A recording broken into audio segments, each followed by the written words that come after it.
Welcome everybody. Hopefully your team is doing well this season. My team 5-1. We beat the Cardinals. Nothing much. Just taking out the trash. Actually a pretty good game. I'll give them credit. It was a pretty good game. Hopefully your team is doing well. If you're a Jets fan, you're in living hell. If you're a Colts fan, Jaguars fan, you're pretty happy with how the season's going. If you're any other fan, maybe you have a mid. I don't know. Here I'm going to go into my NFL awards. And, yeah, let's just get straight into it. Starting out with Offensive Rookie of the Year. I'm just going to say, in my personal opinion, I only have 2 people in the race, but there could be a lot more. There's definitely a chance that there's a lot more. Offensive Rookie of the Year.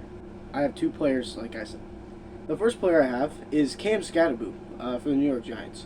He has been really, really solid this season. And ever since Tyrone Tracy's been hurt, Cam Skattebo has significantly outplayed him, even when he was healthy. Cam Skattebo, he's their lead back. He's their back of the future. He is a strong power back. He can do anything you ask him. Look at this. Stats are on screen right now.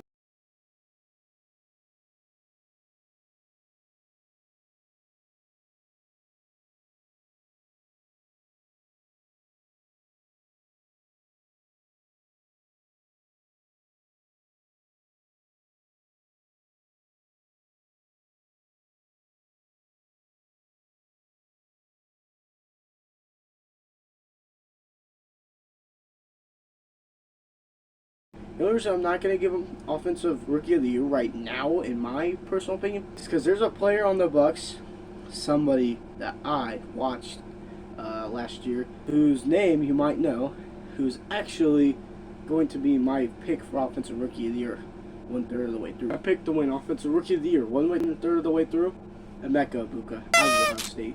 This guy and Baker Mayfield have a connection that is unlike any other. It's like Mike Evans and Baker Mayfield's connection. Except Emeka Egbuka, man, he's made so many great plays. He's top 5 in the NFL in receiving yards when I'm recording this. Tied for second with 5 touchdowns, and he's averaging 17.4 yards per catch. That is really, really good. He has 27 receptions. That's tied for 21st. He's doing that with the ball. He's kind of doing what his partner, Jackson Smith-Njigba, is doing in battle, but he's doing it better in a sense. Emeka Egbuka, he's going to have 1,000 yards this season, barring injuries, all that. Hopefully he stays healthy and all that. I don't pray injuries on anybody. I hope he can stay healthy. I hope he can do really well. And honestly, going into the draft, I was unsure if he was going to be a first-round pick. Everybody had him in the first round, but I was like, he could be a second-rounder, and he's really, really good. Don't get me wrong, but I feel like he was always an understudy. Like, every time he was at Ohio State, he wasn't really truly the number 1 guy, I guess you could say. Last year, he was more of that. Emeka Egbuka, he's really, really good. You didn't know that, now you do. And he's my pick to win Offensive Rookie of the Year. Change. I think Cam Skattebo and him are really going to fight. And maybe, I don't know, if Jackson Dart starts playing some really good football, or, maybe Dillon Gabriel, that's an outside shot, there's a chance. He's my pick to win Offensive Rookie of the Year. Now, let's get into Defensive Rookie of the Year. Honestly, I'm going to be honest. I don't really watch a lot of defense. I watch a lot of offense. I'm an offensive type of guy. I love when teams hit big plays and all that. So the defense, very important defensive Rookie of the Year. I'm going to give you my Abdul Carter's pick. Now, if you look at his stats, yes, he only has 7 solo tackles. And yes, he only has half a sack. But it goes so far beyond that. That Giants defensive line is scary. Very, very scary. Probably top 5 in the league in terms of talent. And Abdul Carter, well, he may not have the sacks right now. He is going to be a monster this year. He's going to be a monster for the rest of the year. Even if he doesn't get sacks, that line is stacked. Kayvon Thibodeau, he maybe he's not the best. You got Dexter Lawrence on the offensive line. You got Abdul Carter to pair with it. It is such a good defensive line. I will say, pressures go a long way, and he's been able to get a lot of pressures. Like, a lot of pressures. I would like to see him get more sacks. Hopefully he can end the year with at least 5, maybe 5 to 8 range. I would say was pretty good. I think that would kind of secure him. Maybe a couple forced fumbles, fumble recoveries, Something like that would definitely help. Interceptions, I don't know if I really see him getting interceptions, unfortunately. He's really, really good. And I can see why the Giants took him with the 3rd pick, because he's a monster. And honestly, he's going to be a monster for years to come. So he is my pick to win Defensive Rookie of the Year. Let's do this quick one. Let's get Coach of the Year out of here. I think the Coach of the Year right now is Liam Cohen. Liam Cohen is leading the Jaguars on a 4-2 record right now as I'm recording this video. And yes, I could have given it to Shane Steichen. I could have been biased. But he's probably one of the best rookie coaches we have right now. Obviously, Aaron Glenn, he's not really doing too well in New York. And then the head coach down in New Orleans, I kind of forget his name. Not going to lie, but he's not doing too well. That is a scrappy Saints team. I'll give him that. That's a very scrappy Saints team. But Liam Cohen, Coach of the Year, because there's no way nobody saw this coming. Jacksonville's defense is elite. They have so many turnovers. They lead the league in turnovers. And they're 4-2 only because they lost to the Seahawks, which is a really, really good football team. Sam Darnold's playing some of the best football we've ever seen. I do not want to see the Jaguars win the division, but if they can make the playoffs, I think Liam Cohen's a lock. Even just being in the divisional race would be enough to win him Coach of the Year. Could also give this to people like, say, Todd Bowles down in Tampa. I'd give it to him. Mike McDonald, I think that's his name, down in Seattle. He's doing a pretty good job too. I could give it to him. I give it to Liam Cohen because he's doing really good with the Jaguars. You know, Jaguars, let's be honest, last season was not a good year. They've had some miserable years. I'm going to get over that hump. So I'm going to give him Coach of the Year. I'm going to go Offensive Player of the Year. I can give this to a lot of people. Jackson Smith-Njigba jumps off the page. Baker Mayfield.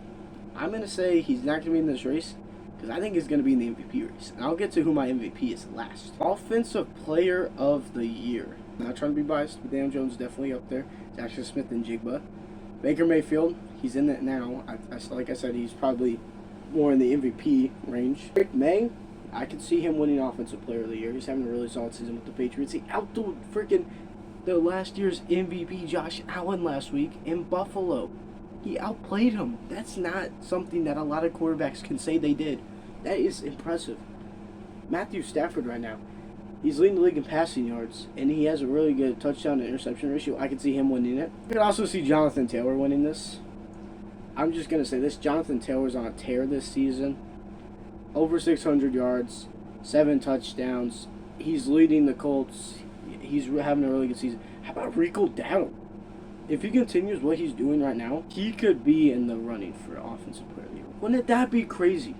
Rico Dowdle. He got dumped by the Cowboys for the Panthers. He's having a really solid year in these past couple of games, especially. If he continues on this tear, I could see him winning it. Monte Williams also, he's somebody that I could see in it. Puka Nacua. Definitely. He could definitely be up there. Christian McCaffrey. How about him in receiving yards? That's crazy. Right now, it's between Jackson Smith-Njigba and Puka Nacua. I'm going to give it to Puka Nacua just because of the tear he's on. Over 600 receiving yards. He's leading the league in receptions. He's having a really solid year. I'm going to give it to Puka Nacua. I honestly think Puka Nacua might win the Triple Crown. He's gonna need to get his touchdowns up. He only has 2 currently, but he could win the Triple Crown. Remember when Cooper Kupp did that? Insanity. The Rams have found another superstar wide receiver, and Puka Nacua is my Offensive Player of the Year winner. Now my Defensive Player of the Year winner. Not really a question right now. There's one player that is playing above the rest, and that is Devin Lloyd. If you do not think Devin Lloyd is the Defensive Player of the Year right now, I don't know what you're smoking. Devin Lloyd is having a really insane season. He's leading the league in interceptions. That Jaguars defense, I already said, it's insane. And if he continues what he's doing, he really could win Defensive Player of the Year. And honestly, he's got to be the favorite, right? Nobody else is really, the defenses, nobody's really playing that well, but I really think Devin Lloyd's playing above everybody else. So give me Devin Lloyd to win this award right now. All the way through, so, never doubt. How about we get Comeback Player of the Year out of the way, and then we will go to MVP. I might add a couple in there. So Comeback Player of the Year.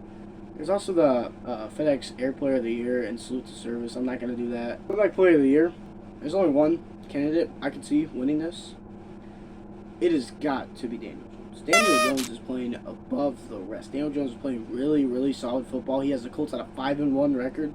Yes, 5-1. We are doing that well this season. Insanity. Daniel Jones looks like Peyton Manning. Well, Peyton Manning, but I guess Peyton Manning is probably better than Daniel Jones. Daniel Jones, anyway, he's my pick to win Comeback Player of the Year. If Joe Burrow comes back, maybe. I don't know. Who else could really be up in the awards? Maybe Davante Adams. Is he having a good season? I don't think so. I can't really think of anybody else that I'd really give it to except Daniel Jones. I think Daniel Jones is just playing above the rest. He's being a really good quarterback, really accurate, not turning the ball over a lot, Getting a lot of maybe not getting a lot of touchdowns, but he definitely is doing very well. He's my winner. Come on, put it. Now I'm gonna go in the worst player. Is the one I'm throwing in. Geno Smith. I also could give it to A.D. Mitchell. He's up there. Geno Smith, he should be benched by now. I get it. The Raiders like him, and Pete Carroll says he's a quarterback. I would look to maybe go trade for Anthony Richardson or something like that. Honestly, it pains me to say that as a Colts fan. I like Anthony Richardson, but if you are starting Geno Smith, and he's not a bad quarterback per se, but he's just turning the ball over too much. It's so embarrassing that he's turning the ball over this much. Now you could also say that that offensive line is banged up, and I believe you. But at the same time, I don't know why you're throwing so much interceptions. Also, I could give this to Jake Browning. I'm not going to do that because Jake Browning has not started every game. A.D. Mitchell, he's playing every game at least, so that's something. I give it to him just because of that one fumble and that holding call that lost us the Rams game. But I'm just being salty. Geno Smith is my worst player of the year. Yikes. Basically MVP. Except I'm going to not give it to the MVP. The best player right now, it's got to be Jonathan Taylor, obviously. I could give it to Puka Nacua. Definitely could. But I think Jonathan Taylor is above the rest. Now, is this just an elaborate way so I can get the Colts a little more awards? Maybe. But the Colts, they're having a good season. And finally, the big one. Most valuable player. This might shock you. I have Matthew Stafford up there. He's having a really solid season. Leading passing yards, 12 touchdowns, 2 interceptions, not turning the ball over. The Rams are having a solid season. Not going to give it to him. I'm just not going to give it to him. I'm giving it to Baker Mayfield. Baker Mayfield might be the best quarterback in the NFL now. Let me slow down.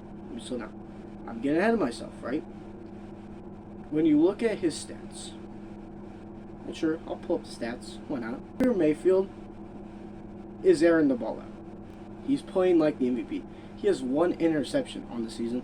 He's doing really, really well. And honestly, who else could I really give this to? Dak Prescott's playing like an MVP. I'll give him some credit. Sam Darnold kind of looks like an MVP candidate down there in Seattle. Patrick Mahomes, I guess, he's doing all right. Chiefs aren't really doing too well, 3-3 now. Those are my awards for halfway. If you agree, let me know. If you don't agree, let me know. Leave me in the comments. See you guys in the next video. Goodbye.